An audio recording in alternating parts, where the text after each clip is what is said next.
Three American military aircraft destroyed in 48 hours. Five American service members and contractors injured by an Iranian ballistic missile on a base in Kuwait. And if this is the first time you are hearing any of this, that is not an accident.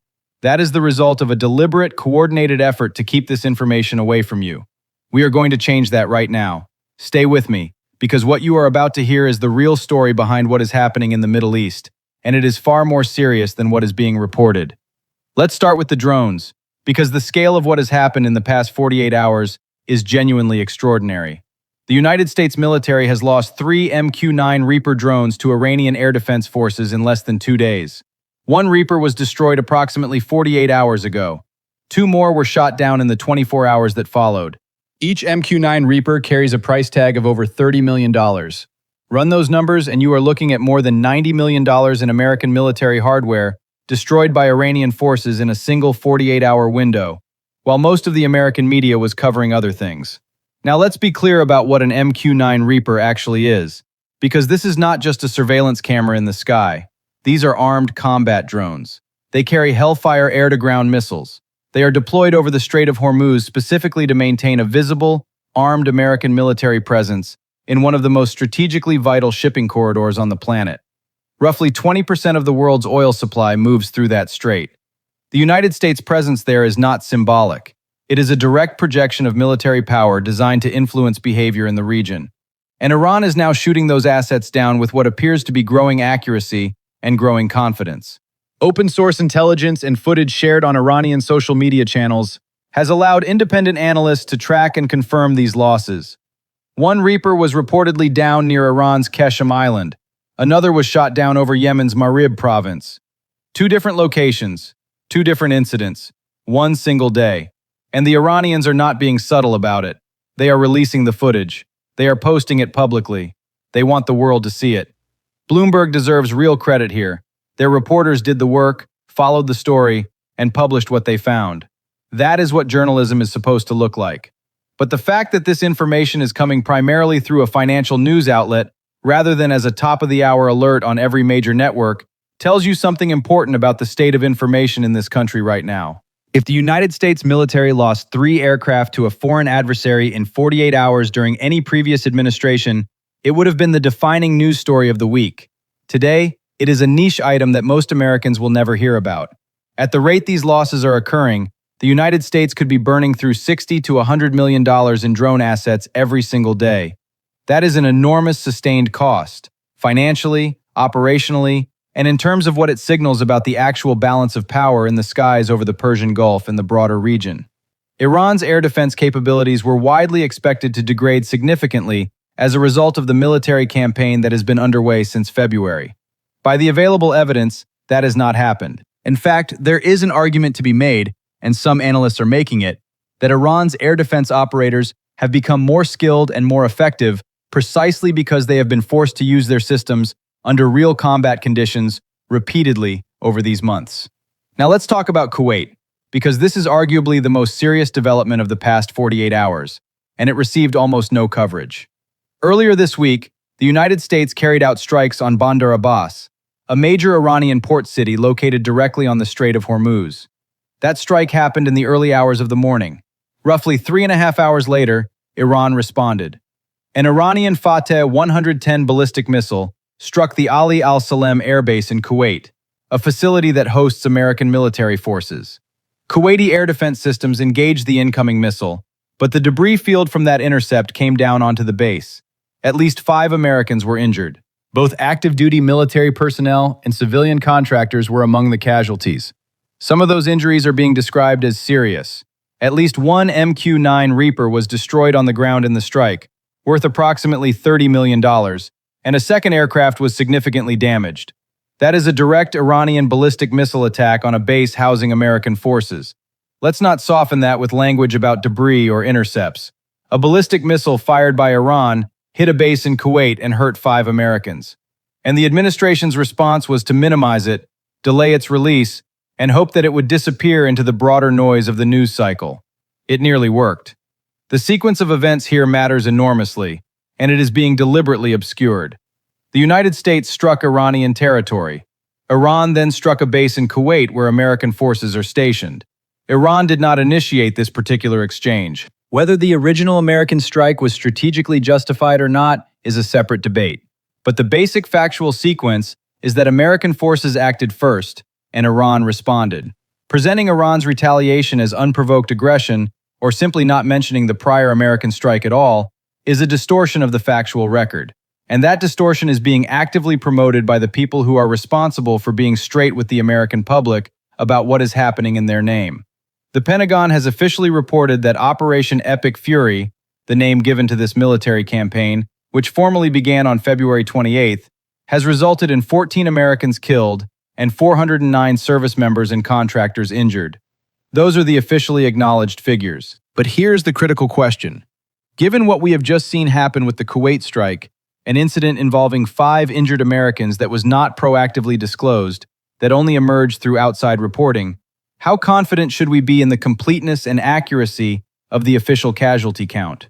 If incidents are being buried when they happen, the cumulative official figures cannot be taken as the full picture. They are, at best, the minimum confirmed floor. What is actually happening to American service members in this conflict may be significantly worse than what is being officially acknowledged.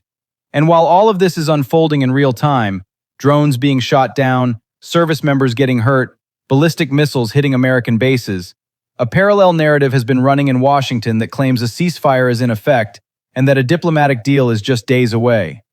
This claim reappears with remarkable regularity. Every Sunday evening into Monday morning, reporting emerges citing administration-aligned sources saying the deal is close. Really close this time. Just one more round of talks. Any day now. These reports have a consistent and measurable effect on financial markets. When ceasefire speculation spikes, the Dow, the Nasdaq, and the S&P 500 all react. And while those markets are moving on ceasefire speculation, trading activity at the highest levels of the current administration has been extraordinarily intense.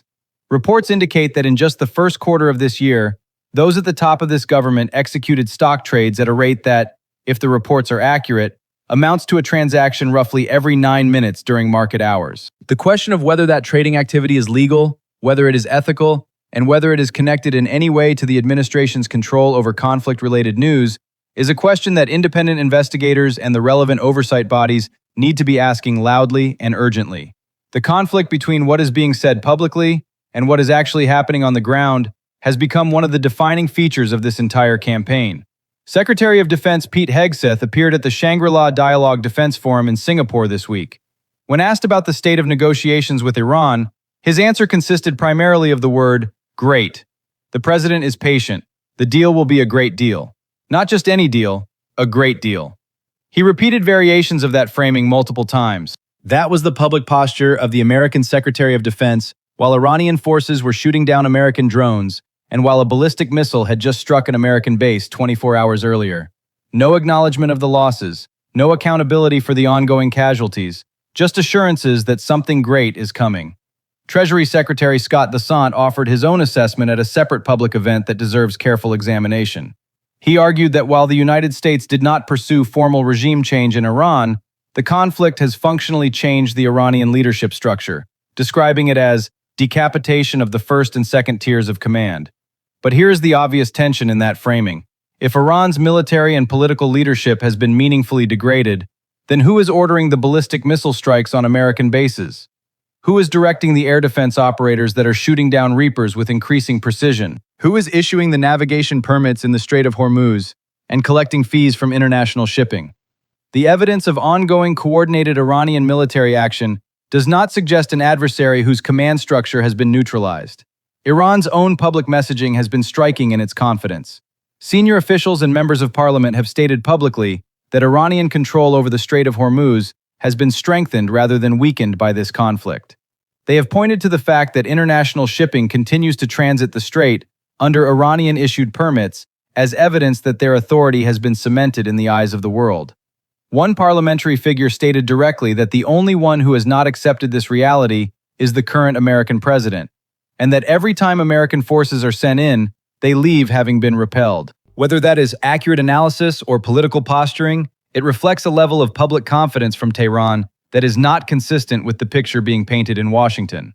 The Port and Maritime Organization of Iran issued a formal statement responding to new American sanctions by essentially dismissing them. Their public position was that being sanctioned by a country whose leadership openly embraces piracy is not a threat, but a badge of distinction. That is not the language of a government that believes it is losing. Economist Jeffrey Sachs, a professor at Columbia University and one of the more consistently clear-eyed voices on American foreign policy, made a direct argument this week. The United States should simply leave. Not negotiate a framework, not manage a drawdown, leave. His reasoning is that Iran does not want to be in perpetual conflict with the United States. Iran wants to trade, to develop its economy, and to operate without foreign military pressure on its borders and in its adjacent waters. If American forces withdraw, Sachs argues, Iran would open the strait fully, stabilize its regional relationships, and cease to be an active military threat to American assets in the region. You do not have to agree with that analysis to recognize that it represents a coherent strategic argument that is almost never given serious airtime in American policy discussions. The range of options being presented to the public is far narrower than the range of options that actually exists. There is a reason this matters beyond the immediate tactical situation, and it is worth spelling out clearly. The Strait of Hormuz is not just a body of water. It is the single most important choke point for global energy markets. Roughly 17 million barrels of oil pass through that narrow passage every day. Any sustained disruption to traffic through the strait would cause immediate and severe price shocks across the global economy, at the gas pump, in the cost of manufactured goods, in air travel, in virtually every sector that depends on energy. The United States has maintained a military presence in the Persian Gulf for decades, specifically because control of, or at minimum access to, that strait is considered a core American strategic interest.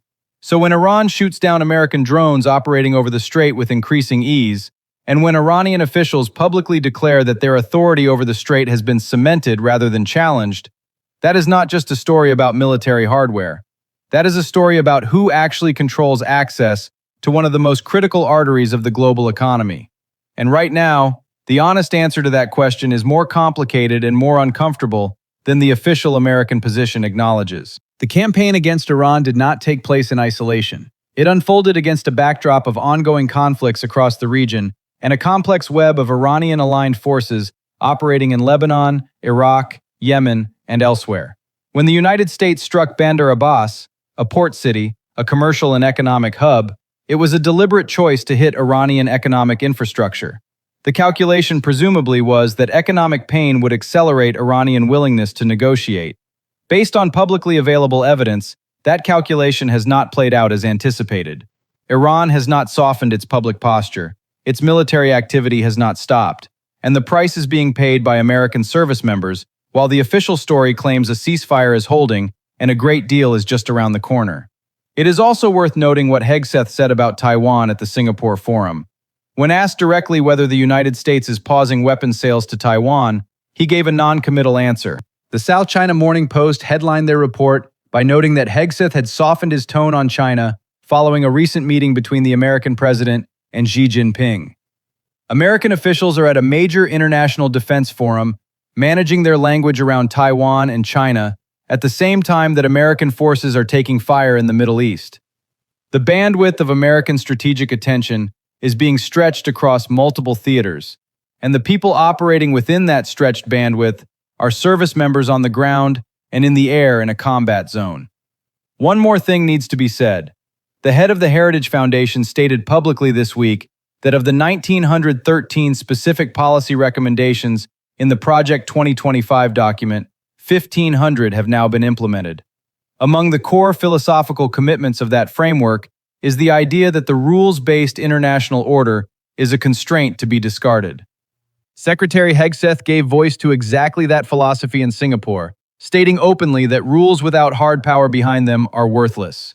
Iran has apparently been reading from the same playbook. It has hard power, it is using it, and American service members are paying the price for that philosophy in Kuwait and in the skies over the Persian Gulf.